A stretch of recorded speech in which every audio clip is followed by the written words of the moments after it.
Commodore GJ Singh continues to be with us. Also joining us, Sreeram Chaulia, Republic contributor, international affairs expert. We're now focusing on Donald Trump's latest one-line tweet that has come in, Dr. Sreeram Chaulia, talking about how China has harmed not just the US, but the entire world. Do you see this as one more in line of the US's tirade against China? Or do you also see this as an attempt by Donald Trump to further mobilize global sentiment against the communist regime?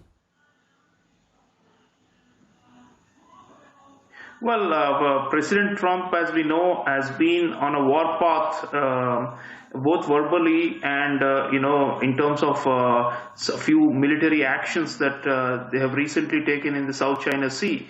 I think they do believe that China poses now a significant threat to world order and to this region in particular, Indo-Pacific.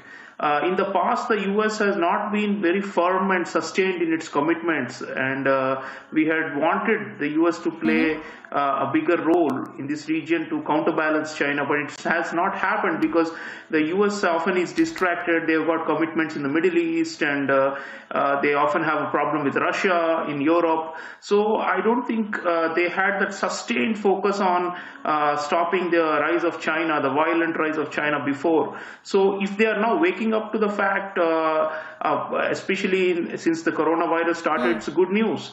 But one doubts Trump, of course, because he's a politician at his core. He's not really a geostrategist at all. But nonetheless, it's good to hear that he's keeping the pressure because, see, other world leaders do not directly confront China, right? Like, even if we have a problem with them, many of them shy away from, being in your face and being in a very offensive way that only Trump can do. He's a far-right populist politician. So that kind of pressure is also required because every day the Chinese are forced to respond in kind Sreeram, can I ask you, through their mouthpieces. Do you see his latest tweet as just more aligned to what has happened because of coronavirus? Or is he actually talking about the larger sphere as well, as you mentioned? In this tweet, do you see a hint at what a lot of neighbors of China have been feeling and wanting? Well, Shivani, I'll say that, he has this America first attitude, and Trump doesn't really particularly care for allies or partners much. But I think what has happened is that he has been briefed well. This time, his intelligence, national security advisor, the US establishment is saying we have to do something about China now because otherwise we are just letting them grow and grow until it becomes impossible to handle. So I think Trump sometimes gets it, but he's often goes off the script and then diverts his attention to other things. His focus right now is on the US election only. But I think there are segments in the US establishment, the bureaucracy, the permanent foreign service, the strategic elites, the Pentagon, they want consistently to be hammering China.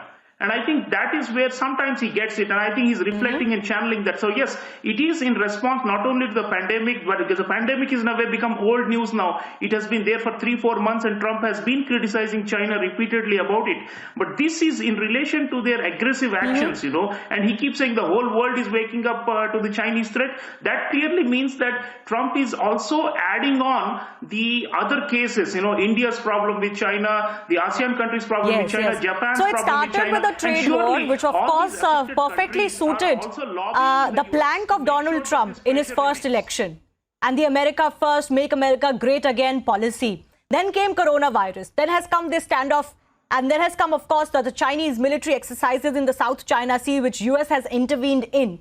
So I think you're right. Perhaps Donald Trump is using a lot of the global affairs to kind of consistently put the pressure on China.